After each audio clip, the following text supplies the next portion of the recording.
আসসালামু আলাইকুম ওয়া রাহমাতুল্লাহি ওয়া বারাকাতুহু।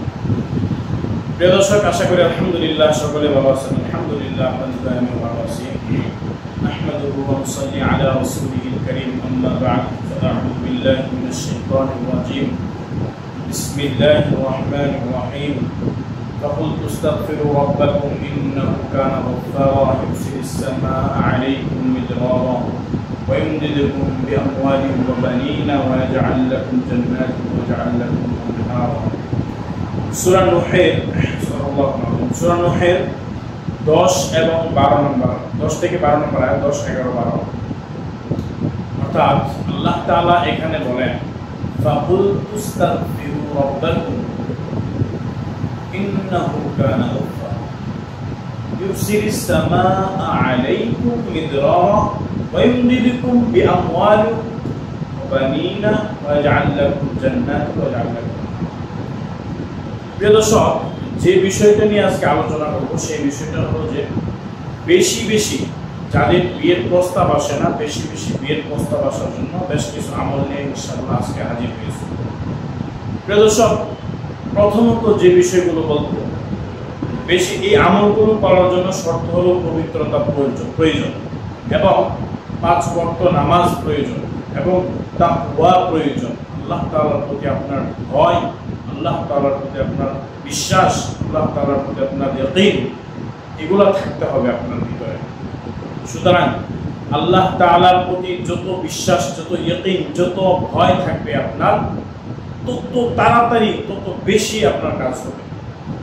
তো সবচেয়ে পাওয়ারফুল যে একটা আমল সেটা হলো ইস্তিগফার।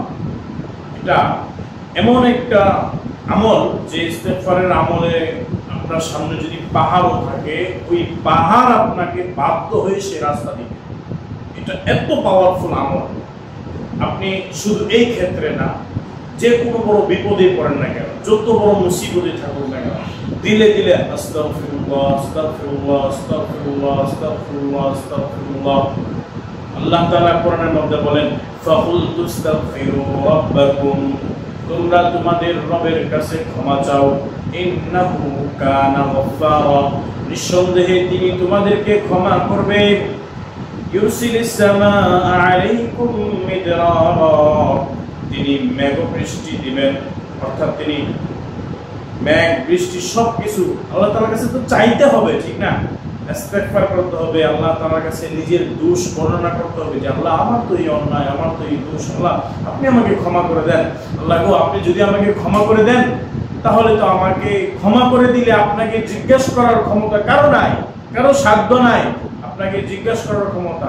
সুতরাং আপনি আমাকে ক্ষমা করে দেন। আল্লাহ তাআলার কাছে চাইতে হবে। হ্যাঁ, ওয়াইমদিদুকুম বিআমওয়ালিন, তিনি কাউকে সন্তান দেন এবং সম্পদ দেন, কাউকে তিনি সন্তান, সম্পদ এগুলো দেন, এগুলো আল্লাহ তাআলা দান করেন।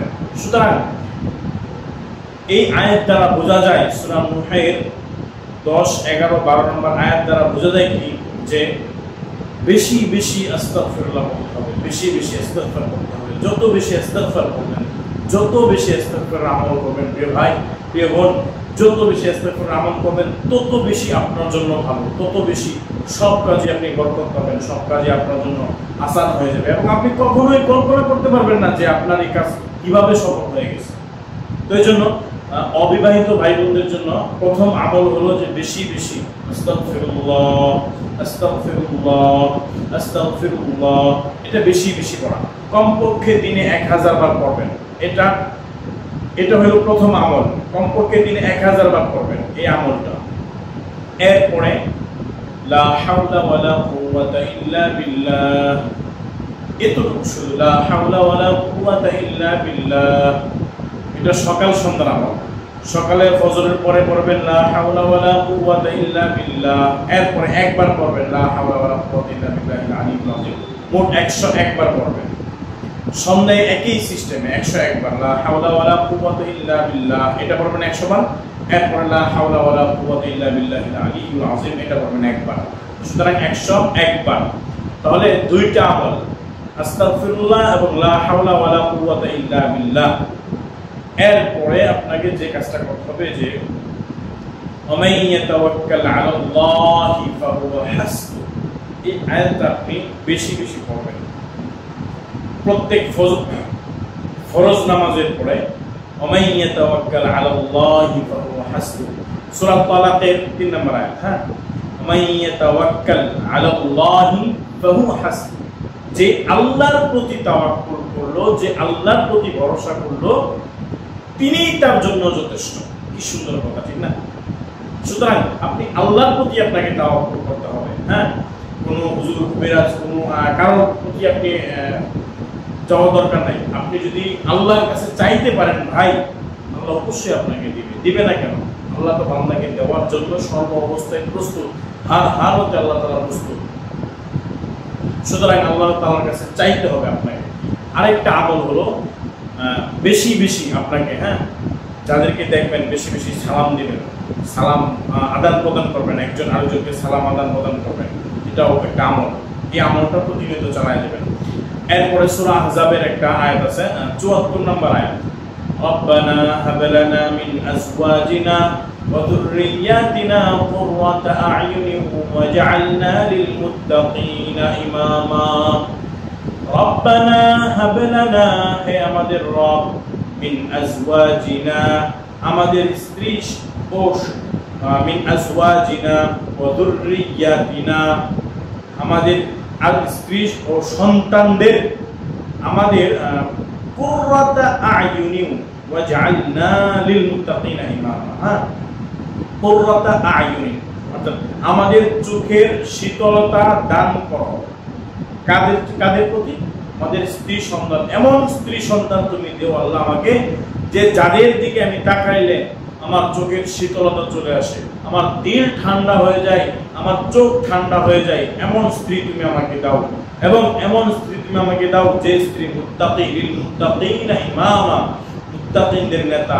হ্যাঁ, মুত্তাকিদের নেতা করো। অর্থাৎ এটা আমার কাছে এইভাবে দোয়া করা যে আল্লাহ তুমি মুত্তাকিদের থেকে একজন আমাকে স্ত্রী দান করো। এভাবে আপনি বেশি বেশি যখন দোয়া করবেন, দেখবেন আল্লাহ তাআলা আপনার চাওয়ার চাইতেও বেশি, অর্থাৎ আপনি আল্লাহর কাছে যা চাইবেন তার চাইতেও বেশি দেখবেন আপনি আল্লাহ আপনাকে দিয়ে দিছে। আপনার রব আপনাকে যখন দেওয়া শুরু করবে তখন কেউ ফেরাতে পারবে না।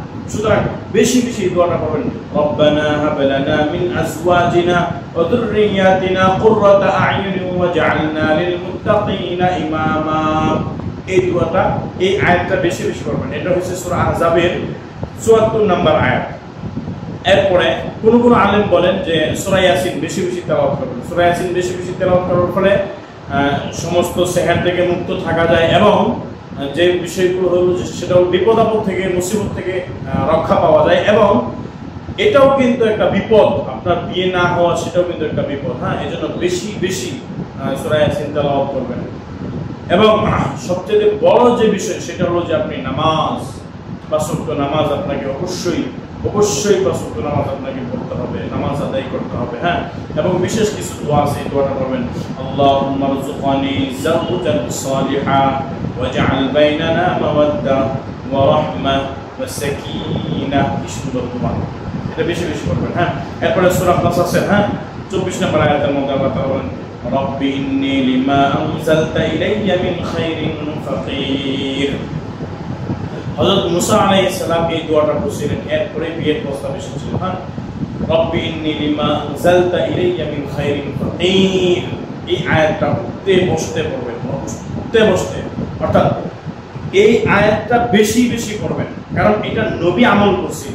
হযরত মুসা আলাইহিস সালাম এর ঘটনা তো জানেনই, উনি বেশি বেশি যখন আল্লাহ তাআলা যখন ওনাকে শিখাইছিল এই বাক্যগুলো, রব্বি ইন্নী লিমা আনজালতা ইলাইয়া মিন খাইরিন ফাকির, এই আপনি এই বাক্যগুলো বেশি বেশি তেলাওয়াত করবেন, বেশি বেশি পড়বেন এবং ইস্তিগফার করবেন।